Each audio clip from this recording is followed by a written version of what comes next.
All right. All right. We are back for the local hour.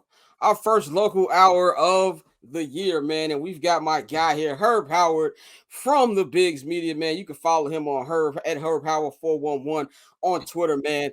There's a lot of cool people in the Bears beat that I am a fan of, but this guy right here is a really good person. One of the first dudes who I met on the beat when I did that Vegas game a couple years ago. So, Herb, man, welcome to the show. My brother, what's happening, man? Thanks for having me. Glad to be here. Mama, I made it. I'm glad you on here, man. This is I told you about this idea maybe like a couple weeks ago, and I told everybody, man, we're doing it different. I'm not gonna hold you this year. I really just want to make this like kind of like the closest thing you get to a barbershop, but with like niggas is actually knowledgeable though. You know what I'm saying? Not Facts. not people Facts. in Not their just skin. spewing shit around. You're right. Exactly. That's exactly what I wanted to do, man. So we'll bring Mikey and Dante in later in the interview. They had a couple questions for you, man. But let's start off, man. You have an interview with QB1 dropping soon. You and Justin Fields. I'm looking forward to that. We are officially about 48 hours away from this game. Now I know the talks we had at camp. How are you feeling about the Bears in this first game? Listen, man, I feel okay about the Bears, right? I feel okay. It would have been better if they were able to, stay healthy throughout the course of training camp. The offensive line that they put together, I thought that would have been a good group. They were able to develop some continuity throughout training camp and preseason. I'm talking about going left to right with Braxton Jones, Tevin Jenkins, Cody Whitehair, Nate Davis, and Darnell Wright. Unfortunately, due to injuries, they didn't really get to be on the field that much. And so now they're going into it with a different group. You got Lucas Patrick inserted in there. You moving Cody back over the left guard. And Nate Davis has been mostly out of the lineup the entire summer, whether it's injuries, personal reasons. He missed it yesterday. He was a full participant today. So we'll see, man. But it's hard to feel as good as you would like to have felt about the offensive line coming in. Same thing with the defense. They signed DeMarcus Walker. You were hopeful that, he would be a key figure in terms of them being able to get after the passer. Then they add Yannick Ngakoue late. They obviously brought over Tremaine Edmonds to be, the leader of that defense in the middle. Talk about Jaquan Brisker having another year playing next to Eddie Jackson. But all those guys, again, missed the majority of the summer and the majority of training camp. So didn't have a chance to get chemistry. So I feel like it may take them a couple games to get up to full speed. But I feel okay about where they are since those guys are back and healthy and ready to play. That being said, man, are we ready to get predictions for the game? Or no, we're not going there yet. We gonna get there in a minute. We gonna get to the predictions when I bring my guys on. But I know when we were talking about I think it was a camp. It was me, you, and Greg Braggs, and we were both saying like we're not picking the pack. We're not picking the Bears until like they actually beat them. But I kind of feel like the main feeling, at least for me, and a lot of Bears fans I see is a lot of panic, and not really for me personally. I'm cool with it. I think they will win the game, but I feel like it's a lot of PTSD. I feel like a lot of people are not thinking with the football mind, just thinking, oh, it's still the Packers, and not thinking that big bad man is over in in East Rutherford, New Jersey right now. So, what are some actual challenges that you think this current Packer brings that could make things a little dicey for the Bears? I think they bring the ghost of 4 and the ghost of 12. Like I know you're saying like that's not how we should be thinking about this, but I think that's real. I think it's real for the entire fan base of Chicago. I think it's real inside Soldier Field. I think it may even be real inside of Hallis Hall. Now I know they got a bunch of young players and a bunch of new guys who don't know nothing about this rivalry. I talked to one of the rookies in the locker room this week, and he was like, "Yeah, I don't know nothing about this rivalry." I was like, "Bro, don't say that to nobody else. Like, and don't tell no other reporter that. They're gonna make you look crazy." You know what I'm saying? Yeah. You're gonna say which one of them it was.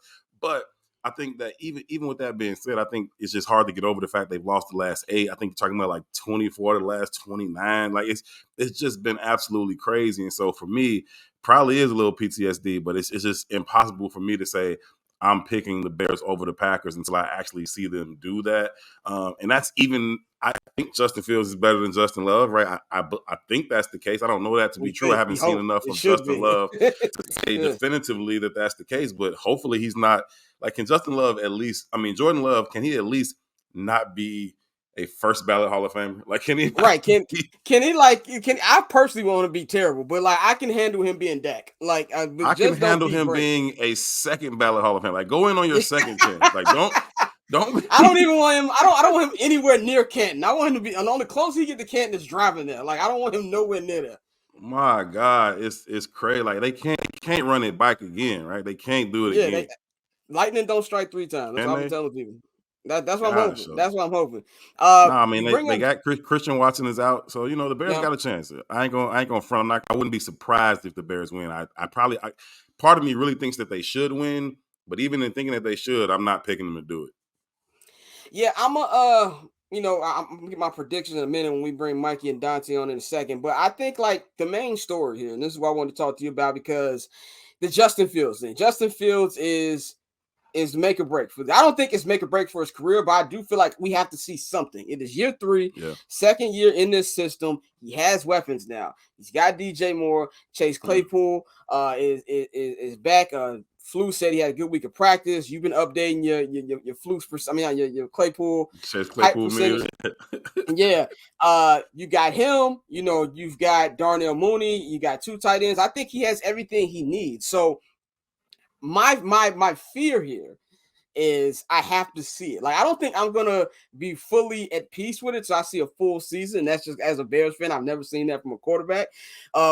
What do you think is what do you think would be an acceptable season for not just the fan base, but also if you're Ryan Poles, you think, okay, I don't have to go looking for what I got to do to get up to get Caleb Williams. We've got a guy here. What do you think Justin has to do for that? Yeah, I think it's mostly an eye test. Fans have a hard time with that, and they want statistics to be placed on it. And I will give some statistics on the back end of this answer, but I think it's mostly an eye test. It's seeing his how comfortable he is in the offense. It's seeing his progression in the offense. How quickly does he get the ball out of his hands? How quickly does he find answers to what the defense is doing to him post snap, pre snap? He certainly knows what he wants to do offensively. Pre-snap, he's even able to read what the defense seems to be doing. But post-snap, the defense shows you zone, they bring pressure or they show pressure and drop in the zone. How quickly can he find those answers?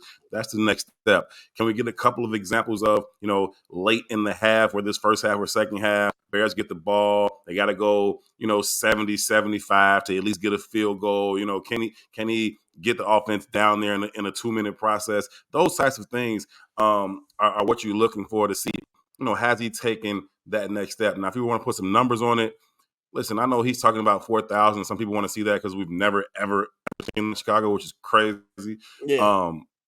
But, 17 games, and who knows if he's going to play 17 games. He runs a lot. He gets hits a lot. Quarterbacks get hurt a lot. So I don't know if he'll play 17. But if he does play 17, is it like 3,400 should be the minimum, right? You talk about 200 Yeah. yards a game, that should be the floor. And so I would say at least 3,400 is what you're looking for in terms of passing yards from him. Now, touchdowns, we'll see what that looks like, but I expect him to be, mid 20s with that as well. And I think that Justin has everything he needs. I think that Ryan Poles and his staff has done a pretty good job to eliminate a lot of the reasons why Justin Fields couldn't, necessarily reach his full potential, or why you couldn't have a full, accurate assessment of his play because all the things that are going on around him. I think they've done a good job of addressing many of those reasons, getting him a legitimate number 1 receiver, pushing that wide receiver room down from the top. So now that he's properly slotted where he belongs, Chase Claypool, you re-sign Komet, you bring in Robert Tonyan to bolster that tight end room. You try to do some things to address the offensive line. We talked about the injury concerns there, but I think for the most part, you've done what you could do in one offseason to address the reasons that Justin Fields couldn't necessarily reach his ceiling. I think at this point, with him being in the second year of this offense, we should see the best version of who JF1 is. Yeah, I definitely agree with that one, man. We're gonna bring in the guys right now, Mikey and Dante, to the room. They have some questions to ask you, man. Dante, Mikey, welcome back to the show. I don't know if I'm. Here we go. There we go. There we go. This is live TV, people. There we go. So, Mikey, Dante, man, y'all got some questions for her, man. Let's get into it. All right, what's good, bro? Nice to finally meet you. Tell you what's the word, good brother. Appreciate you, man. Been watching y'all do y'all thing for a minute, man. Salute. Hey, man, same with y'all. We really fuck with the bigs, bro. Y'all always show love. And one of the questions I had is, much like us at the barber chair, you all you yourselves when you're out there. So, like, what is it like being black in that space? Because I know for me, baseball is a little different. And like a lot of times when I go in the press box, I'm the only black person in there. So, like, what is it like from your perspective being in the press box and being in that atmosphere? Yeah, I look at it as a responsibility to show up authentically, right? To show up who I am as I am. So I'm in there. I got my J's on. I got hoodies on. I walk like I walk. I talk like I talk. And I think that representation matters, right? I think that I look at it as a bit of a responsibility to show that I'm very, very capable of doing my job. I'm good at my job, but I don't want you to look at me as like some exceptional Negro. You know what I'm saying? Like Right. everybody, Yeah. like you usually look at people like me. Oh, he got tattoos on his neck, and he got hoodies and J's and Tims and shit. And you got an idea of who those people are. And I want you to understand that while you can look at me and say, "Oh, that's my equal, that's my colleague. He do his job very well." Don't look at me like, "Oh, he must be a different one." No, I'm just like everybody else from 71st and Jeffrey. You know what I'm saying? Like, I want you to understand that, and so that's how I show up. I think that's just a part of my responsibility. I carry that with me, but it's also like while I'd be lying to say I don't think about it, but it's also just the ability. It's like second nature, just the ability to be who you are and not be like moved by it's a bunch of middle aged white dudes around me. Like whatever, I see y'all cool. We hear the same thing, but I'm gonna show up as I am every time. Yeah, no, definitely, bro. And just one more question before I toss it over to Mikey. Just give me one player on both sides of the ball that you really really looking forward to this season.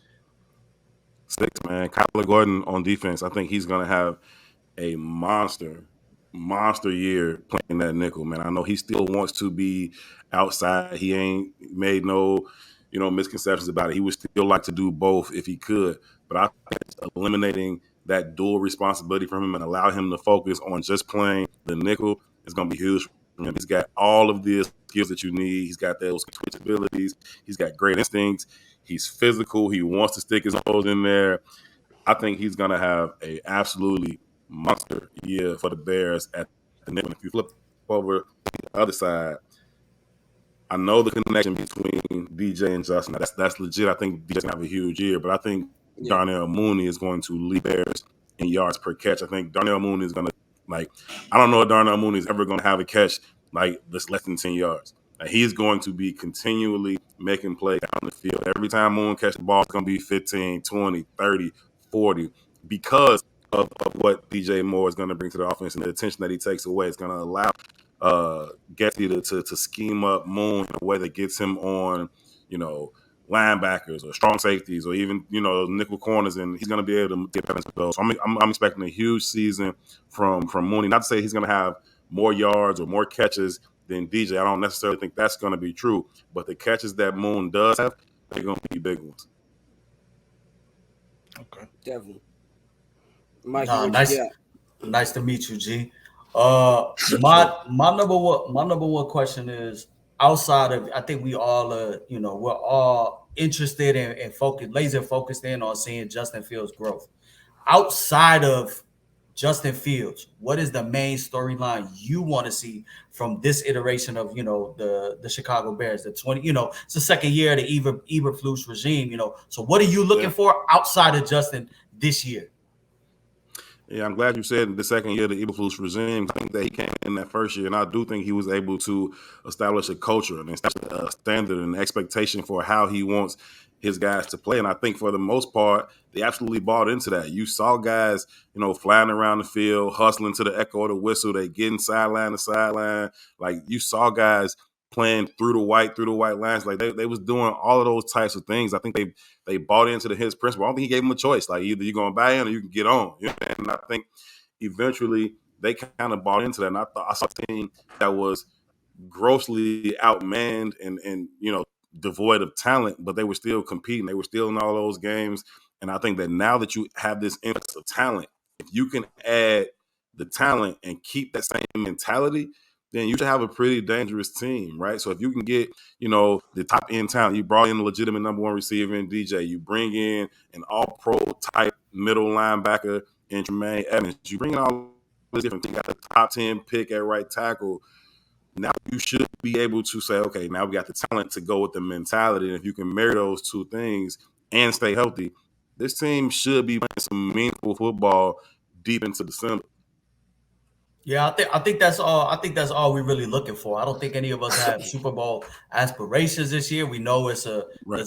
there's a growing process, but I look back, as it pertains to Eberflus, I look back to that home game the Bears had. I think it was about 2 years ago when the Colts came and Nick Foles was starting at QB for the Bears, and I just remember thinking like, "Holy shit, these motherfuckers on the Colts defense are flying to the ball." Kenny Moore, Darius Leonard, like they were going crazy. So I think with the additions that they made, it's Tyreek Stevenson and Dexter and Kyler Gordon and Brisker.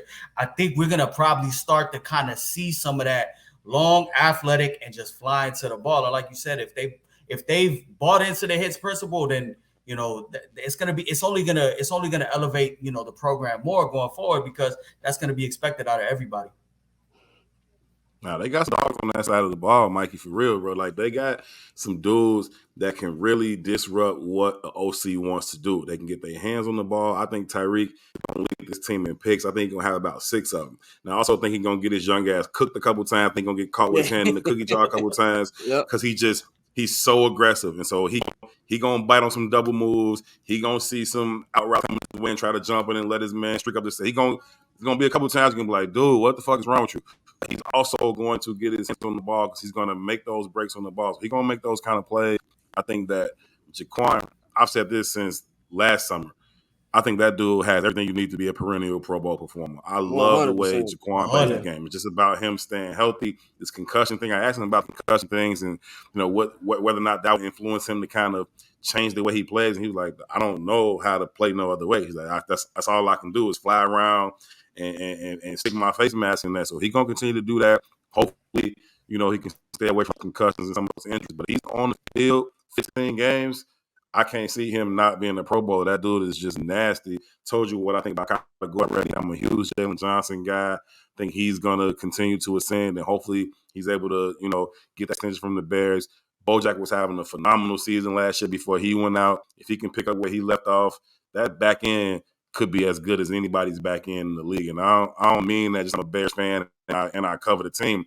They legit, like they got what you need if Tyreek's who they think he is and who I think he is. So, man, that defense is crazy. And you talk about your man Edmonds just being a multiplier in the middle of that defense. We ain't seen nothing like that since, you know what I'm saying, to have a dude with that style. I mean, this dude is humongous. The first thing you think when you see like, damn, this dude big as hell. And then he can get sideline to sideline. He can get 30 yards down the deep middle. It's crazy. And just his length in itself, closing those windows, impacting those slants, taking away that hole in between the linebackers and the safeties. Man, he's a multiplier that's gonna help everybody else out. So, the defense front gotta do their thing. But you mentioned Coach Eberflus and his past defenses, they never really had like no crazy, big name D ends, right? Yeah. And so it was just, that secondary they had interior defensive. So I think that if this defense can stay healthy, I expect this defense to be really good. I mean, like they might be like top 10 good. If they can stay healthy, they should. That would help a lot, man. One last, kind of 2-part question before we get you up out of here, man. It's prediction time. Now, of course, me, Mikey, and and Dante will do our full. We're gonna do full more breakdown after this. I know Mikey got a lot of shit to say because he's been going crazy in the group chat the last couple of days. But who do you got winning on Sunday? And also, what do you think the Bears' record will be? And is it playoffs or no playoffs for the guys? Ay. Fuck. You know what, man? I just got done doing a hit with WGN radio, and I was telling them the same thing I told you at the top of the show, that I ain't picking the Bears to beat the Packers until they do. But I didn't just talk myself into the other shit now. Now I'm picking. Right. That's how it be. That's how it be. That's how it be. Come to the dark side. Let's start talking about Brisker, Gordon, and he's like, oh shit, fuck it. Yeah. You know what? No, I'm not. I'm still not doing it. I feel like Tony Dungy. You know how Tony Dungy spent that whole Super Bowl like, oh, we're not kicking the devil. We're not kicking the devil. And then he woke up that morning like, we kick it to that nigga. And he was like, house. Like, exactly. I'm not going to do that. I'm still not picking the Bears to beat the Packers until they do. I want the Bears to win. I hope the Bears win. I certainly think they can. It would not surprise me if they do. But just due to my past trauma, understand my history of abuse in this relationship. I'm picking the Packers, man. I'm going Packers. 24-21 seems reasonable, and unfortunately, I think they come to Soldier Field and do it to us again, man. Oh man, that's gonna be an interesting day on the web the next day. Where do you got them finishing? Like overall, where you got the Bears?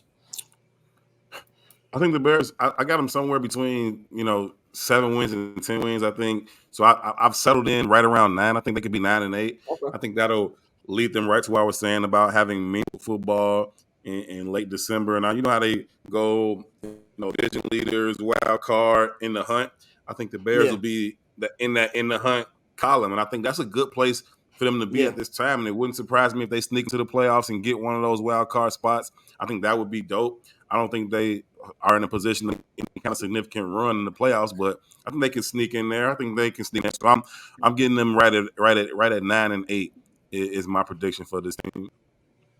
I think that would be a tremendous upgrade. I definitely think the NFC is the JV league of the NFL. So I definitely think there would be a shot for them to get in there. And like I've been telling people, for my personal travel schedule, I want if that last game in Lambeau is like, clinching, I will be there. If not, I will be in sunny California, not dealing with that for I'm not week looking 18. forward to that, bro. I'm not looking forward to that week 18 at Lambeau. It's probably gonna be super at Lambeau, cold, snowy. freezing.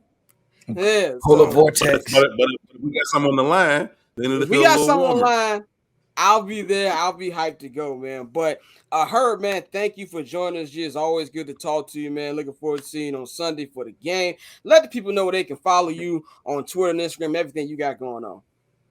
Most definitely, man. First of all, thank y'all so much for having me, man. I appreciate it. Fan of what y'all do. Y'all do it the right way. Y'all do it super, super dope. It definitely feel like kicking back in the barber chair and just shooting the shit with the guys, man. But like you said, knowledgeable guys that know the game on the football side. So salute to everything y'all got going on. You can follow me at Herb Howard 411. Keep up with my work. You can follow the Bigs on Twitter at It's the Bigs. I do got the Justin Fields one-on-one. That's going to drop on Saturday. It'll be on the Bigs website. It'll be on the YouTube. You can follow the Bigs.us for that. But that'll be dropping on Saturday. Definitely looking forward to it. That was a cool conversation. It's kind of pulling the curtain back on who Justin is. It's not it wasn't super football-y, how many yards you're going to throw for type shit. Just a little bit of who he is. And so I was super cool, man. Looking forward to that dropping. But again, thank y'all for having me, man. It was super dope. Went by too fast. I got to go already. Y'all kicking me out already. My fade ain't even done. You know what I'm saying? This will not be the last time we have you on here, man. So we definitely going to have you on here again during this season, bro. We definitely appreciate you. So I'm going to holler at you on Sunday, G. Most definitely. All right, bro.